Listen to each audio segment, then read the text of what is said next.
Alright, good evening, my YouTube friends. How's everybody doing? So today, or this evening, we're going to go on a journey, okay? We're going to go on a journey to a mystical land. And when we get there, we're going to discover and uncover an ancient holy relic. You ready for that? Alright, so today we're going to travel to this land and we are going to find the Ark of the Covenant. Are you ready to find the Ark? No joking, all jokes aside. We are going to find the Ark of the Covenant, okay? So, this is going to be fun. You ready for some fun? Finding the Ark of the Covenant? This is something people search for thousands of years. People have looked for the Ark of the Covenant, but you and I are going to find it right now. This was fascinating.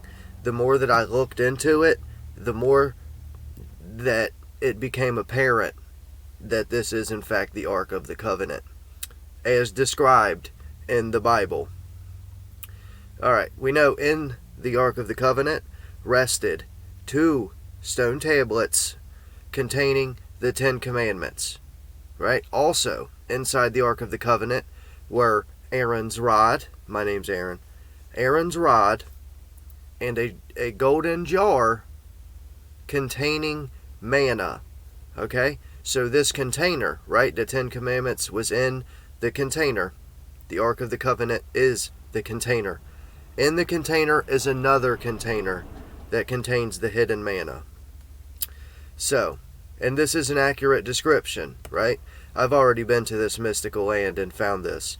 That's how I know what I'm talking about here. I've seen the Ark of the Covenant. I know this is accurate. So, the reason that this what's in it and all of this description is relevant. Mostly that golden jar of manna, right?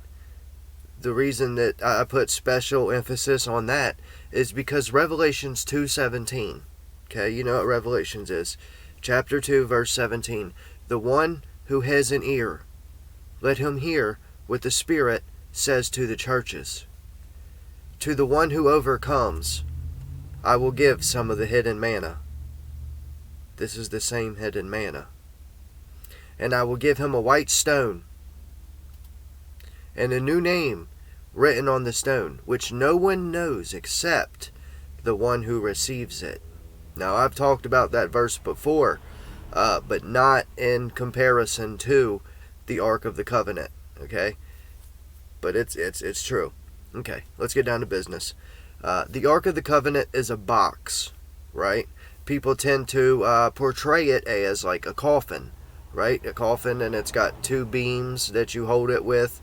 And once you, not if you touch it, it's once you touch it, you're dead, right? That's not, as in you cease to exist. It's the rebirth, so to speak, once you get inside the ark.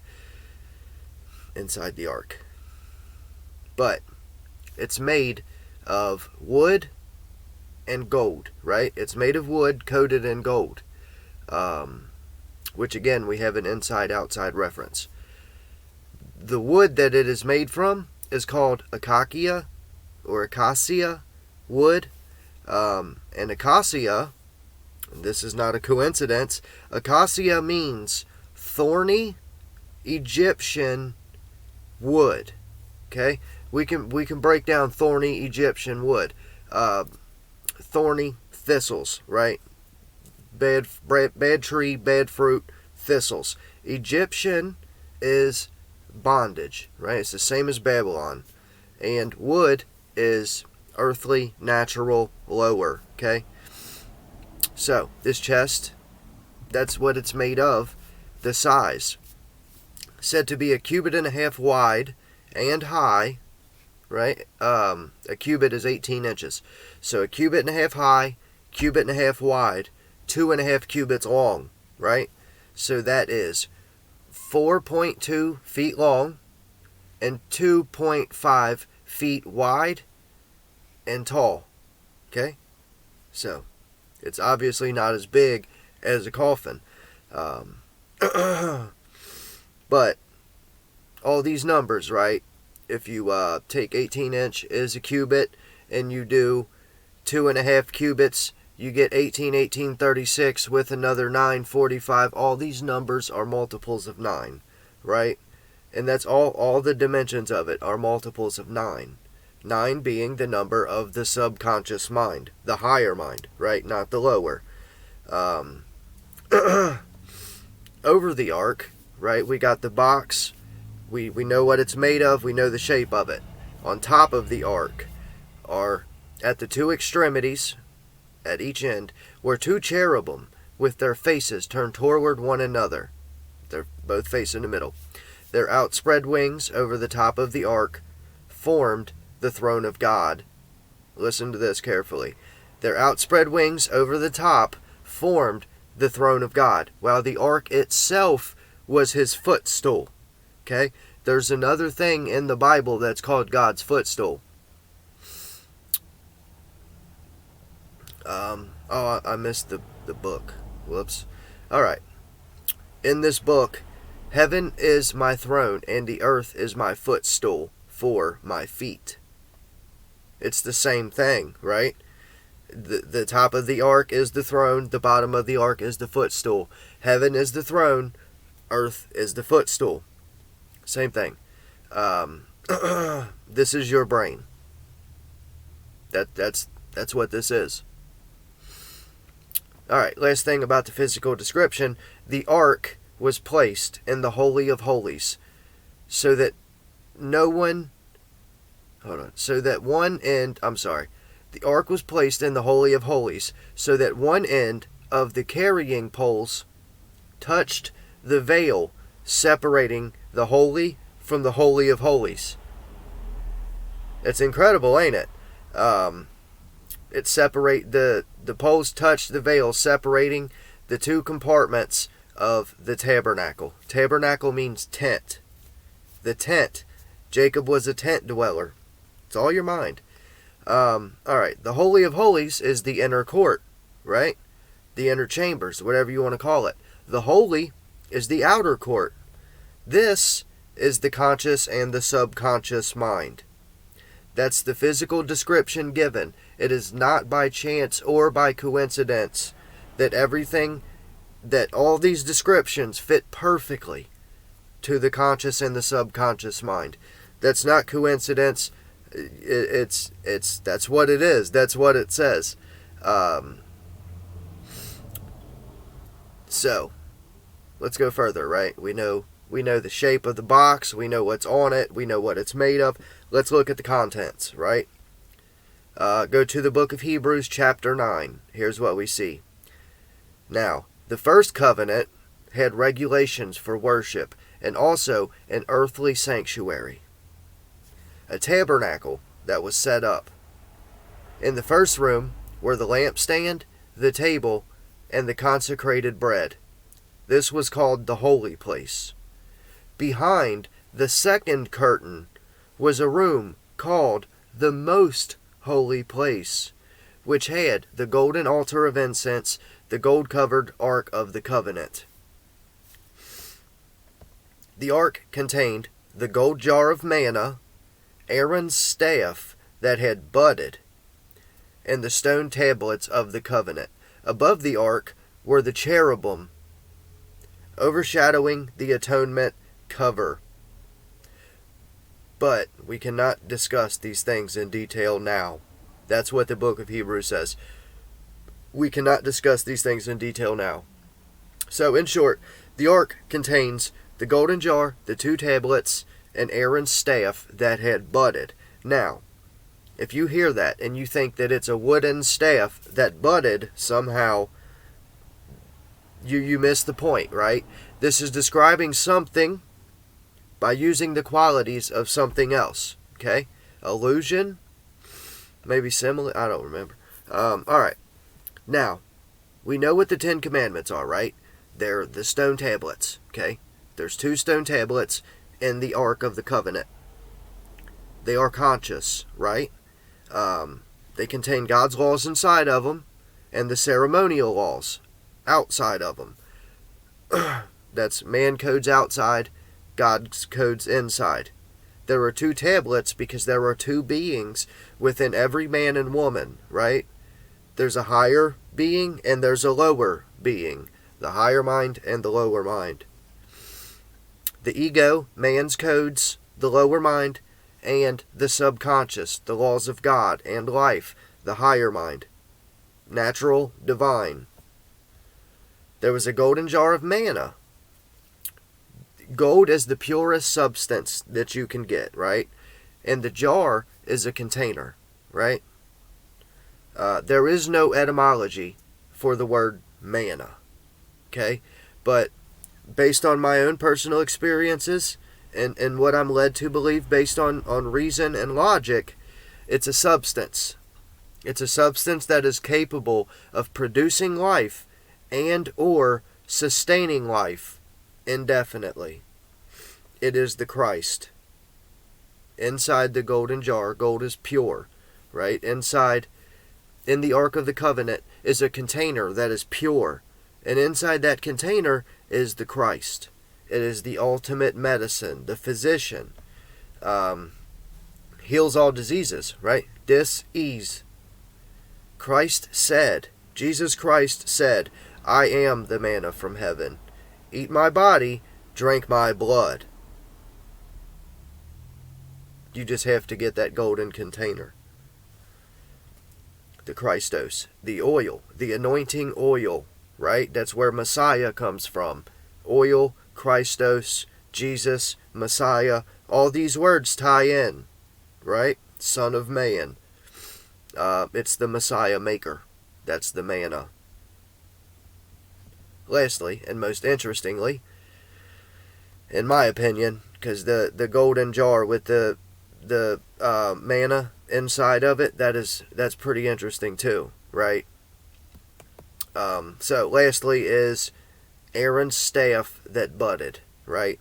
While I talk about this, what I think of and what I think you should think of, I don't want to tell you what you should think of, but the rod of Caduceus and Asclepius. You know what I'm talking about?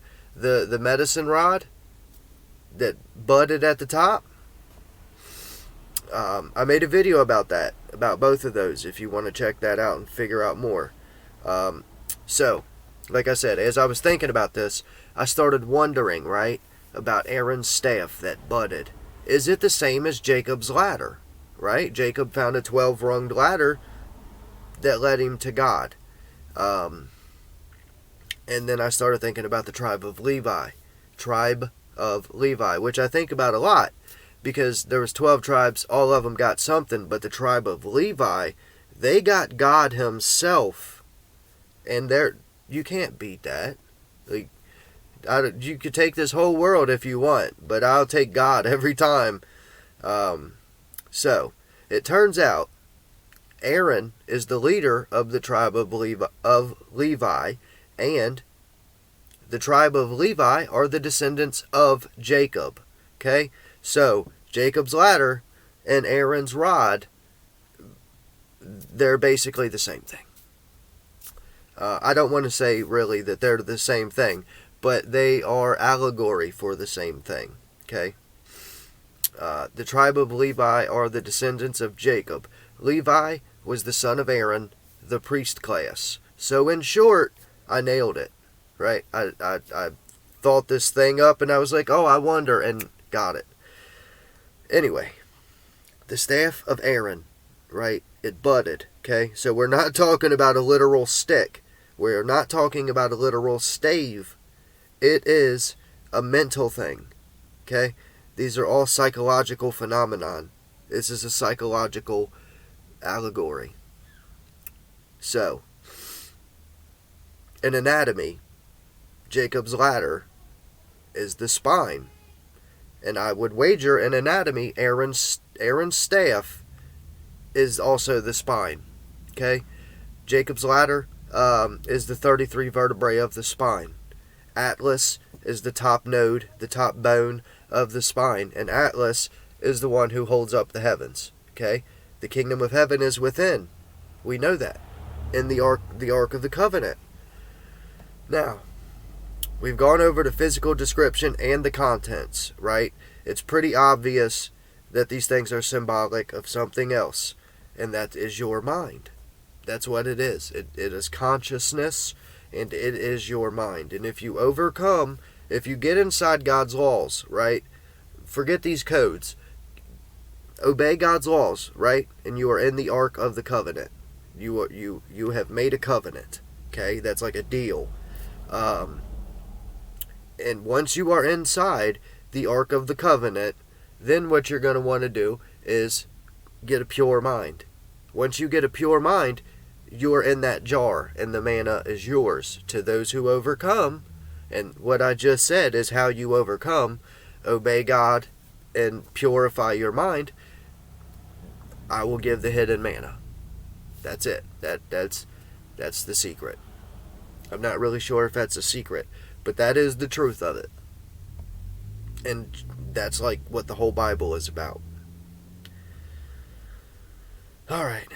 Going over the physical description, symbolic, your mind, Ark of the Covenant. Majority of the people, though, 99% of the world, right? They allow the money changers into the temple, right? They think, because that's the temple, they think about what they can do for worldly success and financial gain, whatever. That's money changers and the temple.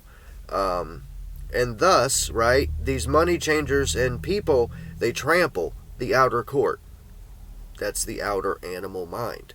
But the inner mind, the inner sanctum, the Holy of Holies, Jerusalem, the tabernacle, the tent, whatever you want to call it, all of these things are the same thing. They are the subconscious mind. That's it.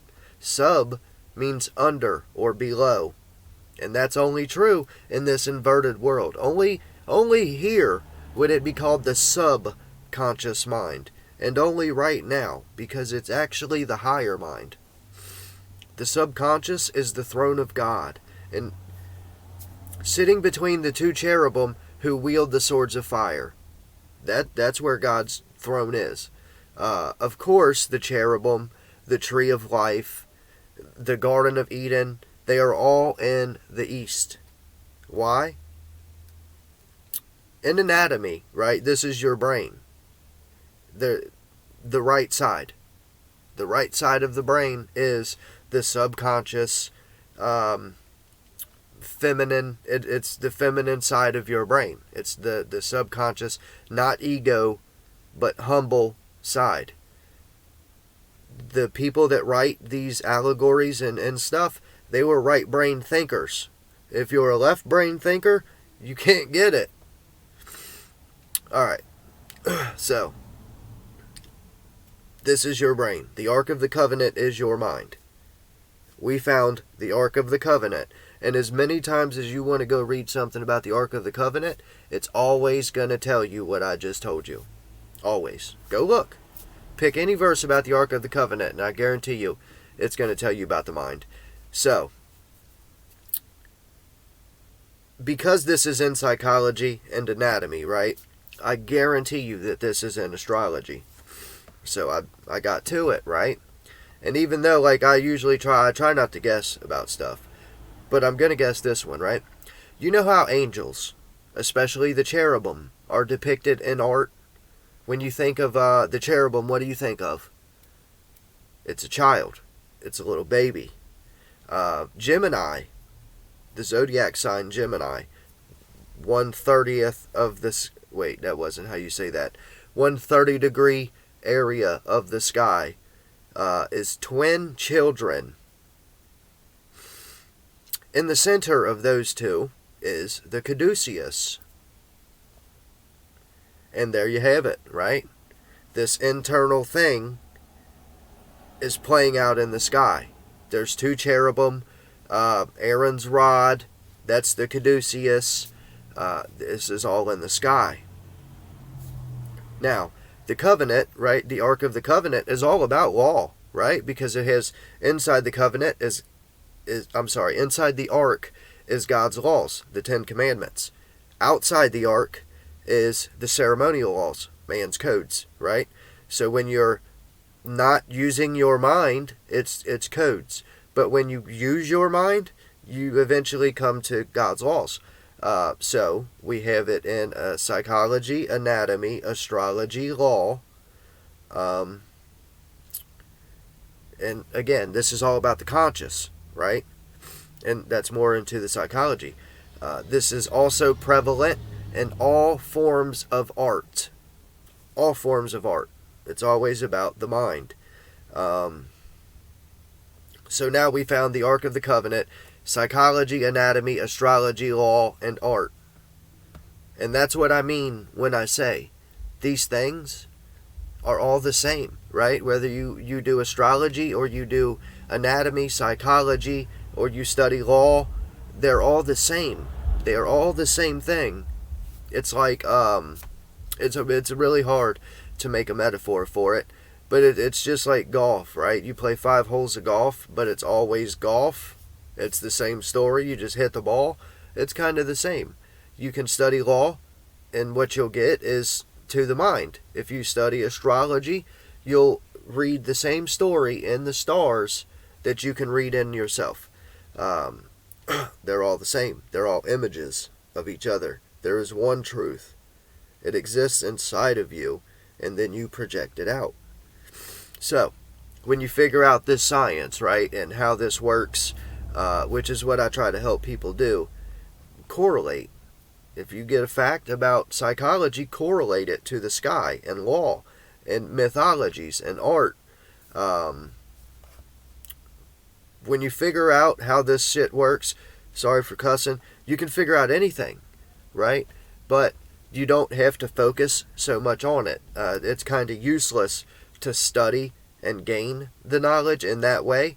Once you relax and fill your heart with love, right? Stop being mad at people. Just let everything go and just love everything. Once you do that, right, you just chill. You meditate. You wait in the holy place, right? You wait in the outer court. Wait patiently, and God will come to you and take you to the Holy of Holies. And then you may sup, as it's called, with the Son of Man. You can receive the hidden manna. This world wants to get you angry and sad, and as long as you're happy and loving, you win. Check this out, right? Numbers 17, it says, start with Aaron. Write Aaron's name on the staff of Levi, and then proceed with the rest. A staff for the leader of each ancestral tribe. Now lay them out in the tent in the outer court. I lost my spot. In front of the testimony where I keep appointments with you. What will happen next is this. The staff of the man I choose will sprout. This is a mental thing. This is completely mental. Once you let go of all your baggage, right, and you fill your heart with love, and you stop trampling the outer court. Once you stop trampling the outer court, then you can be allowed into the inner temple. So, to summarize, you and I, we found the Ark of the Covenant. This is non-negotiable, right? This is, when you read the description of the Ark of the Covenant, it is exactly what I've said here. If you find something that doesn't fit here, please let me know. I'd love to see that. There's an outer mind, right? The outer court where 99% of people exist. And then there's the inner mind, the higher mind, that is only accessible to those who are filled with peace and love and compassion, and they obey God's words. Those who overcame the world. Those are the people who are allowed in. Now, Jesus made this place accessible to all, to anybody that wants to go. All you have to do is choose your master. To all who would dare to enter. Believe me, there are some people I know who wouldn't want to go.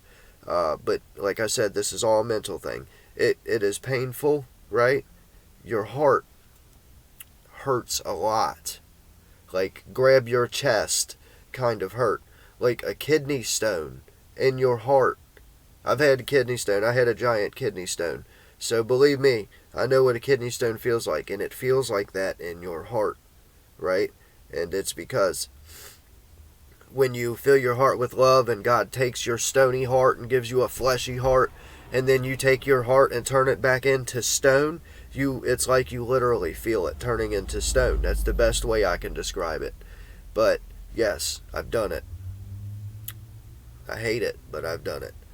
The pain is unique, right? I doubt there's anything else in this world that could give you that kind of feeling. It's crazy. But anyway, the Ark of the Covenant is your mind, right? The covenant. It's a mental thing. The Ark of the Covenant is your mind, where God dwells and the laws are written. That's where the hidden manna is. Aaron's rod is your spine. The outer court is for the animal man, the ceremonial laws, and those who overcome that crap obey God, obey the laws of life, and you can make your way to the inner court. There you go. We found the ark. It turns out you had it the whole time and you never told anybody. So use it. Get in there. Peace out. Love you all.